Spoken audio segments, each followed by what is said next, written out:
Wine to Five is partially funded by Albarello Luxury Hand Soap, an unscented must-have accessory for anyone who loves wine, cooking, and food. For more information, visit albarellosoap.com.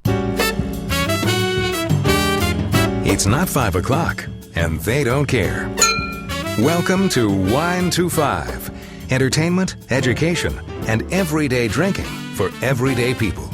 Your hosts are Valerie Caruso and Stephanie Davis, two wine educators who don't need a clock to know when to pour that next glass.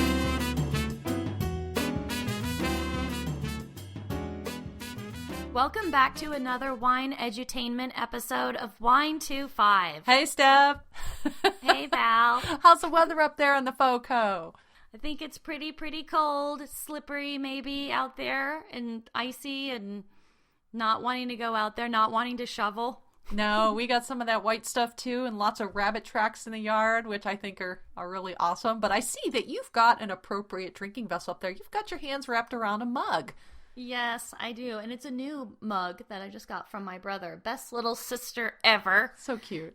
And I thought I would have a hot beverage, and tequila was calling out to me, and not in the form of a margarita, but a tequila toddy. A hot toddy made with tequila, and specifically a reposado tequila. I believe it would be the best with a reposado. I'm using the Monte Alban tequila reposado. It is a good value, and the 750 ml is right around $16. So yeah, this is totally affordable, and you can make all sorts of drinks with it. I've made margaritas, but this hot toddy is delicious. I will definitely make this again. I will surprise Justin with one very soon. And what else is in it is agave nectar, honey, hot water, of course, and I have a very thick lemon wedge. And then I didn't have any cinnamon sticks, so I just did a light sprinkle, a super light sprinkle of cinnamon and clove. And what I think is cool about making a drink like this is you can dial it into your personal preference based on the honey you use and also based on the tequila you use, really. And I saw that yours is 100% agave. Right. Which is one type of tequila. There's another one, they call it mixtos, where they use like 51% agave. So I was thinking about it when you put the agave into the cocktail. And I don't know if our listeners know what reposado means. Oh, yeah. It means it's been aged at least 2 months, but under a year. Okay, that's right. And it has to be in oak. I think oak barrels. Yeah. Yeah, so it has that golden color. So it's not a clear tequila like the silver tequila. Right. The Plato or the Blanco. Mm-hmm. Right. And that's what I think, having a reposado in the hot toddy is what just gives it a richer flavor and is a nice accompaniment to some of the sweet honey and agave nectar. Right. And I think a lot of people also think that when we're drinking tequila, we're doing shots. And honestly, in Mexico, the way tequila is made, especially when you get into the reposado or the añejo or the extra añejo, the really aged ones where they get darker and they're aged for years in the barrels, those are actually sipping tequilas. Yeah. So I think you're actually showing that you appreciate that style of tequila, which is kind of cool. Yeah. Well, it's delicious. So, what are you drinking? Well, in this drink-along episode, so to speak, I have finally decided to coordinate my beverage and the discussion topic, which is, whoa, what a concept.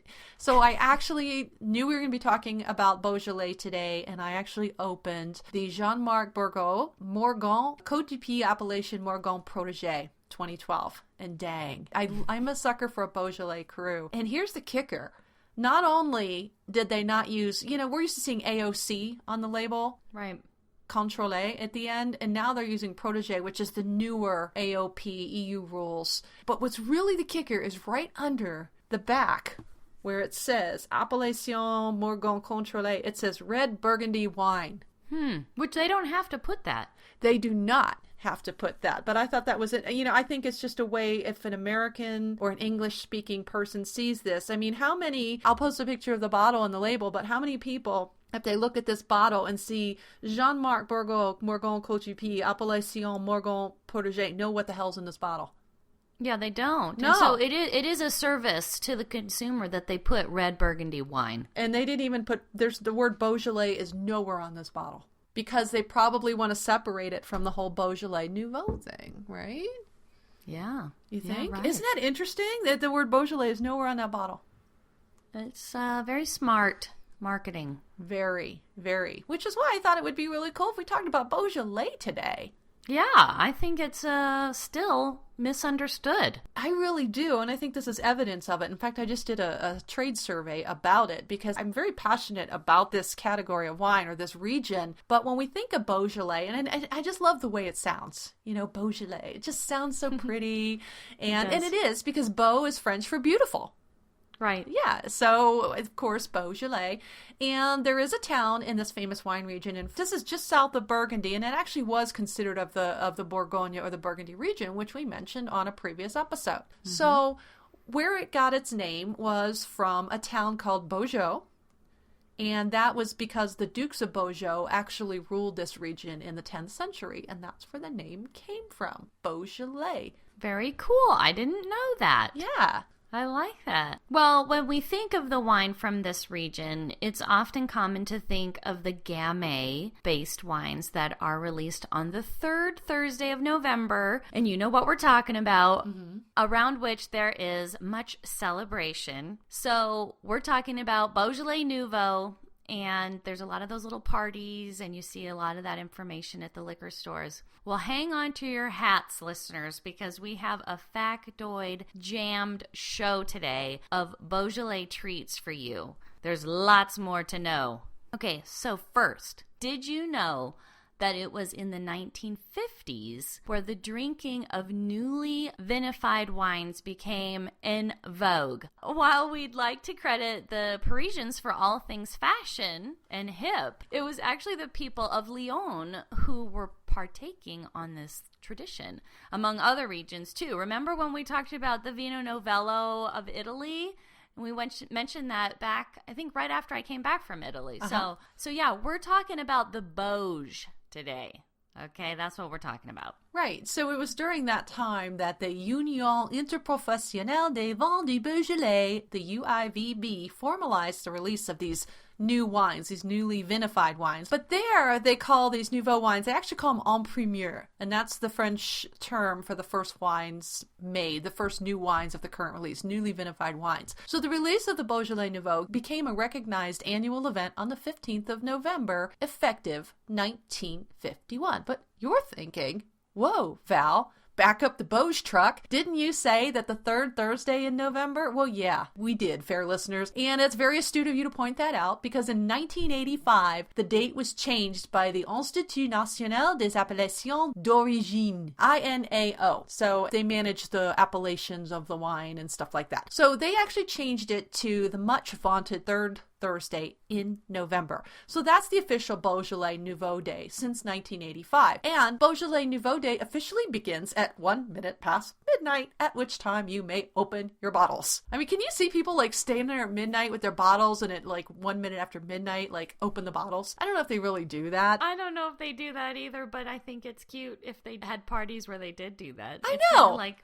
Happy New Year. Celebrating New Year's Eve or something. Yeah, like Happy New Year kind of thing. And this is really, this is that red, fruity wine. And we're not going to get into carbonic maceration and how this happens. That's a whole conversation for another day. But the way they make this wine is what makes it fruity and easy to drink, and why it's so great at that Thanksgiving schizophrenic meal of the holiday table where, you know, all that flavor's going on and stuff coming from everywhere. And this is that one little wine that can make everybody happy. But did you know there is a Beaujolais Nouveau Rosé? I didn't know that. Yeah, they're very rare. They do exist. So there are some international markets that get them. I don't know if we get them here. I've never seen one. And I didn't even know to look for them when I was in France when the Beaujolais came out a handful of years ago. Yeah. But I think that was kind of cool. A rosé. That is cool. I would love that. I would love to get geeked out on the obscure Beaujolais Nouveau rosé. However, there's a lot more to Beaujolais, okay, than just this Nouveau style. There are the Beaujolais Village, which can also play in the Nouveau Reindeer games. But there's also the Superior and the 10 crus, and that's what Val's actually sipping on. So these crus are so different, and even the Village, you know, are so different than the Nouveau style. So maybe Val will actually stop sipping on her yummy drink over there and tell us more about it.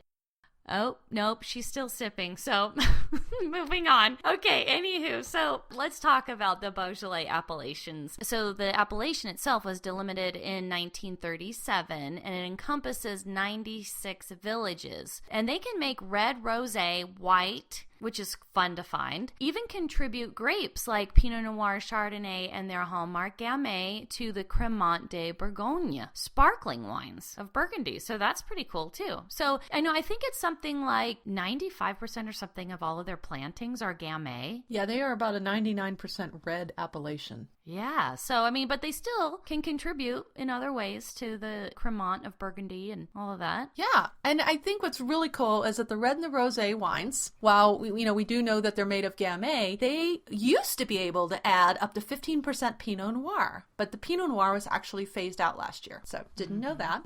The Beaujolais Blanc, or the white Beaujolais, can be made with Chardonnay and Aligoté grapes. And do these sound familiar? As in, hey Val, you can't get over on us. You said these were Burgundy signature white grapes. Well, they are, but remember, Burgundy and Beaujolais are neighbors. And I also mentioned that there are appellations that can be made with grapes from both areas, like cross-border operations there. So crazy, right? Including this bottle I have here, this Morgon, which says it's a red Burgundy wine. So there's a lot of discussion about, is Beaujolais part of Burgundy or is it not? Some people say it is. Sometimes it's lumped together and sometimes it's not. But you know what else is crazy is how good those Beaujolais Blancs are. I like the Chardonnay and the Aligoté a lot. So, and I've never had a Beaujolais Blanc. Oh, I even had it in Scottsdale at a wine bar. It was so cool. I was like, oh, this place is a geeky place for people who like wine porno. That is Beaujolais wine Blanc, or what you call like the Somme wet dream. That's what that is.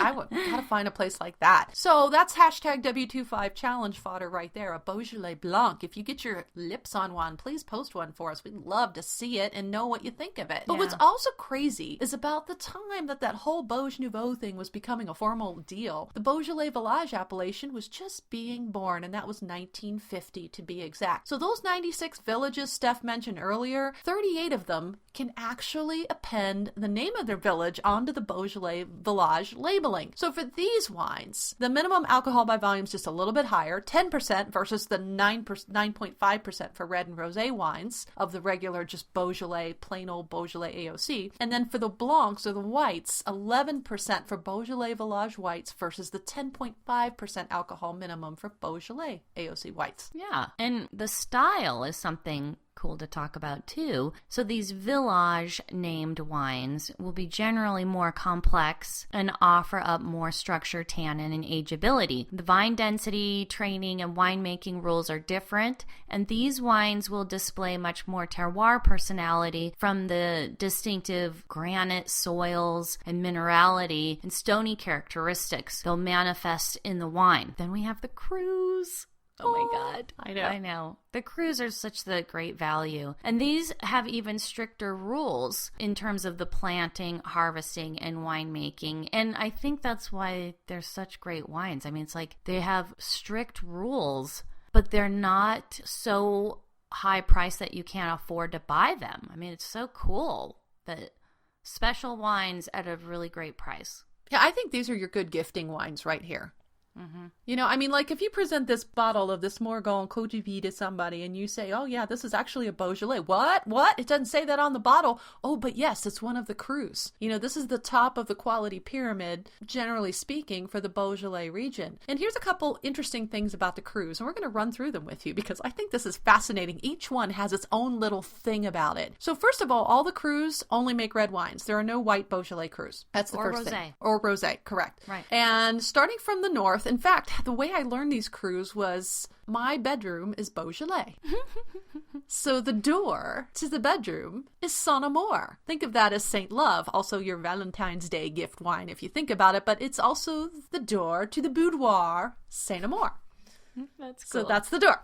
Okay, so that's the northernmost cru that we have in Beaujolais. And as we head south, then we have, as you walk into my bedroom, you have the fireplace on the left, or just as you walk into the bedroom, the Julianas. That's right? Yeah, and that's how I remember that. Just as you walk in the door on the left, Julianas, and that's smart. Yeah, and that has at least 2 of their villages named after Julius Caesar. So that's where the name came from. Julianas being one of those villages. So that's the second cru, and then Chenin is the smallest because of this. The bottlings are a little bit harder to find. So Chenin is actually our little mirror above the fireplace. Oh, Yeah. So it's kind of, right above the Juliana. And then Moulin à Vent is the windmill.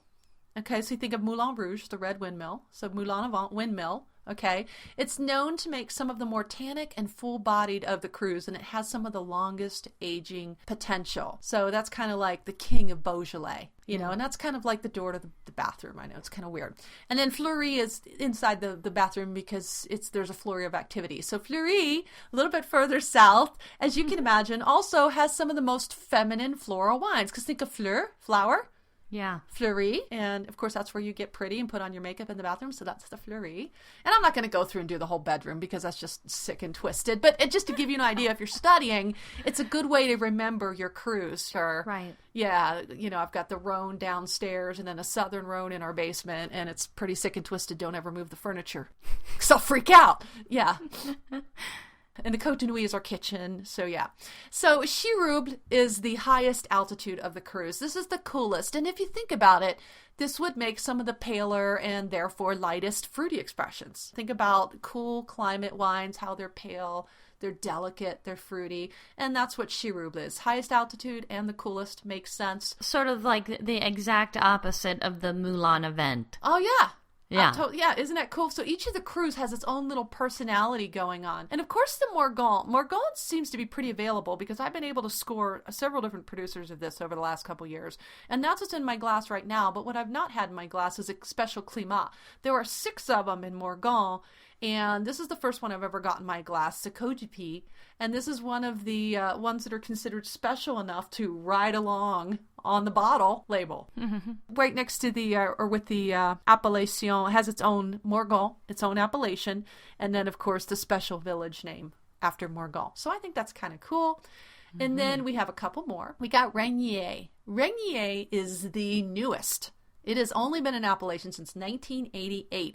All of those other crus, they were established back in the 30s and 40s. Some of them before the actual Beaujolais AOC. Mm-hmm. Some of them go back to like 36, I believe.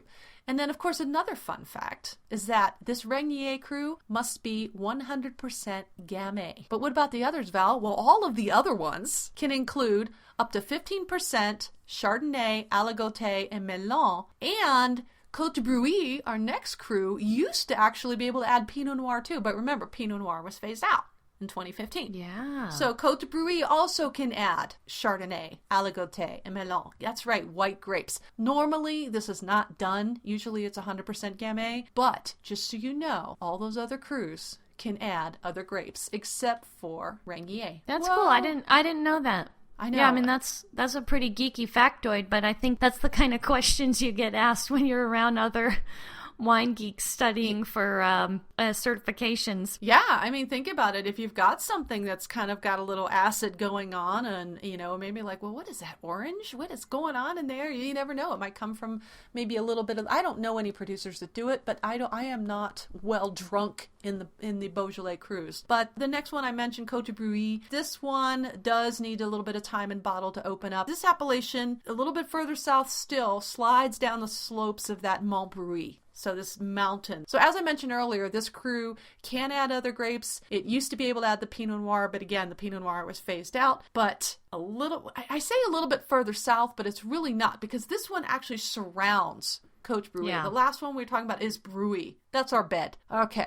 So as you can guess, it's the biggest. It is the furthest south. It actually encompasses the Côte de Bruy, and it is named after the mountain I just mentioned. So that's the 10 crus. I think we kind of summed them up rather quickly, but there are so many cool facts and so many things you could say about Beaujolais. But the point we want to make today is not to just go around thinking that, oh, when you think of Beaujolais, you think of Nouveau. And if you tried it and you don't like it, that Beaujolais has nothing else to offer you. And I think this is something that consumers could really be missing out on in terms of value and quality, are some of the Beaujolais Village and some of these cru Beaujolais. So like every other region, we've got a quality pyramid, at least in Europe, right? Right. Right. And one other thing about the crus is, they really take up that northern half of Beaujolais. So when you're looking at Beaujolais on a map, the crus are at the top. Mm-hmm. And so then a lot of the Nouveau is made at the bottom of that whole appellation. So anyhow, just to kind of give you a visual on that. And when we say good value, what we're talking about is you can find these crus in that $20 to $30 range. Mm-hmm. So that's why, maybe it's not your everyday wine, but it does make for a really nice gift.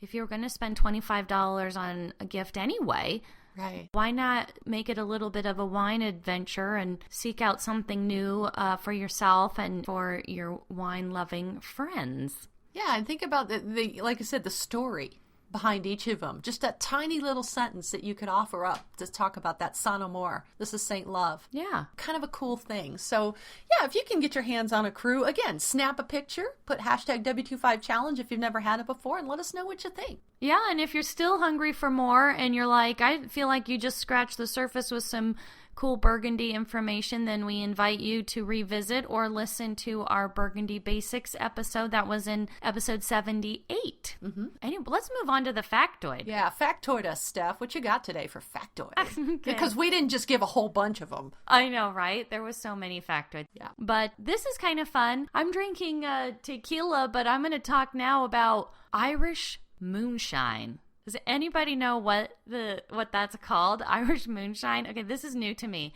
It's called poutine, and it is traditionally distilled in a pot still, and you can make it with almost anything, it seems like. Grain, cereal, potatoes, sugar beets, whey, or molasses. And the Irish word pota means pot, and also the word poit, I don't know if that's how you say it, but it's P-O-I-T, means hangover.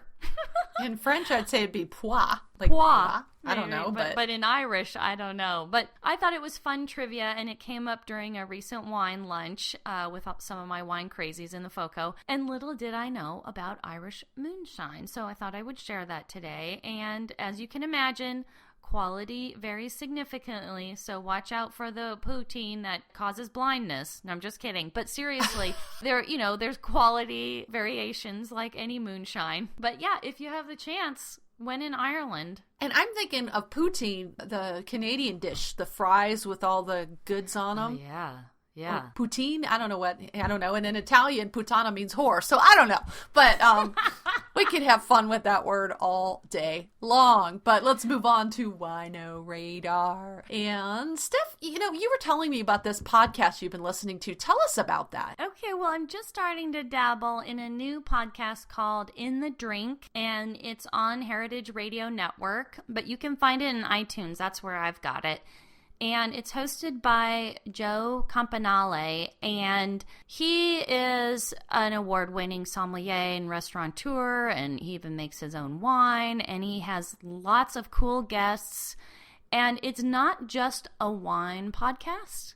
So he talks about cocktails and spirits and all sorts of things. There's so much to choose from, which is why I'm kind of giddy about it. And I also like that all of the episodes are right around that 30-minute mark with a little wiggle room around it. So it's nice, digestible segments. And then you kind of pick and choose what you want to listen to because there's like 180-something episodes. So they've been doing it for a while and it's weekly. So check that out if you're looking for another geeky drink show. And there's a lot more information and, getting personal and intimate with winemakers and distillers than just entertainment. But I think, like all good things, you learn something and you grow just a little bit. So what about you? It was funny because I was starting the blog on our Japanese wine podcast because, I'm way behind. So what?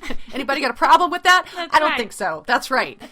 Does anybody read our blog? Let us know if you do because I'm wondering if you know. I think if I knew you guys actually read it, maybe I'd be a little more motivated to get it out faster. But I was curious if anyone else had done a podcast on Japanese wine after we did ours. Of course, the person, Carl, Del Rosa, who sent us the wines, he really liked the podcast. And I was a little bit relieved because I'm like, man, I hope we didn't dork this up too bad. And then I went out to see if anyone else did one. And one other person did. And this was 3050 out of London. It's a WSET qualified team, but their podcast is the UK Wine Show. And so I listened to 2 episodes they did on Japanese wine, one on the Koshu grape, which we talked about, with a Japanese wine expert, and I was hooked. First of all, the British accent, you guys got me, okay? Confessions, yeah. Any day. I mean, I just love, but he has really cool interviews. I saw one he did, I subscribed, and then I got one on Cyprus wines. The wines from Cyprus, which I do love. I love the Commanderia. And so I went and listened to that while I was folding laundry. But they've also got 2 episodes out there on Beaujolais. There's one on Crus Beaujolais, which I've not listened to yet, and one on Beaujolais Nouveau. So, of course, right after this, I'm probably going to go do some more laundry and listen to those and make sure that we got it all right. So, the UK Wine Show, I really like that podcast. They've been around for quite a while. Their episodes go back quite a few years. But, hey, guys, you know, if you're listening or if you stumble across us, and thanks for following us on Twitter, I would love to meet up with you in London next month. That would be really cool. So yeah, that is cool. Yeah, and we'll have the links to both of these shows in the blog. So yeah. I do have a shout out that ties back to Beaujolais because I've always loved wine shopping online at Kermit Lynch Wine Merchant. He has such a great selection of Beaujolais and not a wide selection. It is a small selection, but I always have liked his wines from Beaujolais. I think it's nice that you don't get overwhelmed with too many choices. So I do have a linky link to that Beaujolais page on Kermit Lynch. So check it out if you don't have a good selection in your hometown. Absolutely. And that brings us, guys, to the end of the show. Remember those nice 20-minute episodes we used to do? Yeah. Like that. So back we're in gonna the good old days. Back in the good old days. Well, because now we have Patreon love. And we definitely want to thank those who support our show. We are sending out Patreon love to our tenacious taster, Jeff E. from the hilarious We Like Drinking show, and the It's Not 5 o'clock and We Don't Care listeners. Thank you, Meg, Clay, John, and Andrew. We really appreciate you guys tuning in. And one more shout out to the We Like Drinking show. They're celebrating their 100th episode this week. Yeah. So good if you haven't boys. listened or subscribed to them or check out episode 99, because Steph and I are there and it got late and I had 3 glasses of scotch and that was a good time. But those boys are just fun. They give us a lot of crap, but they're our podcasting brothers from another mother. So definitely check those guys out too. Just fill up your feed with all these great drinking podcasts. Everybody who's supporting us on Patreon, however, you guys are going to be entered into our Exotic Wine Travel Patreon giveaway. It's not too late to enter. The contest ends on January 1st. All you have to do is support the show at any level. For more details, go to our Patreon page, www.patreon.com/wine25podcast. We thank you for being a vital part of the Wine25 listening and sipping community. If you love Wine25, then we know you'll share our show with your friends and the online community. Leave us a burning wine question or comment on our SpeakPipe app. That's right there on our website. iTunes reviews is always appreciated, so please jump on there and do that. And for your listening pleasure, we are also on iHeartRadio and iHeart you guys. Okay, Aww. So does Val. Come play with us on all our social media platforms: Facebook, Twitter, Pinterest, YouTube, Google+. Do some shopping on our online store. You can get all of these cool things we talk about right there on our website. Read the blog, buy a couple of things, leave a SpeakPipe message, tell us what you bought. That would be so cool. And you can connect with Val on Twitter at WineGalUnboxed and on the Vino with Val Facebook page and on Instagram as Vino with Val.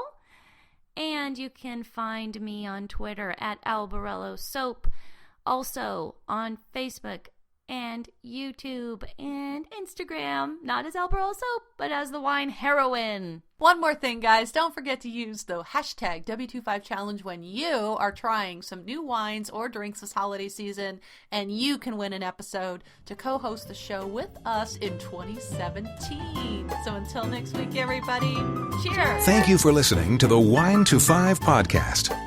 Be sure to check us out at Facebook/WineTWO5 and tune in next week for more fun and useful sip tips.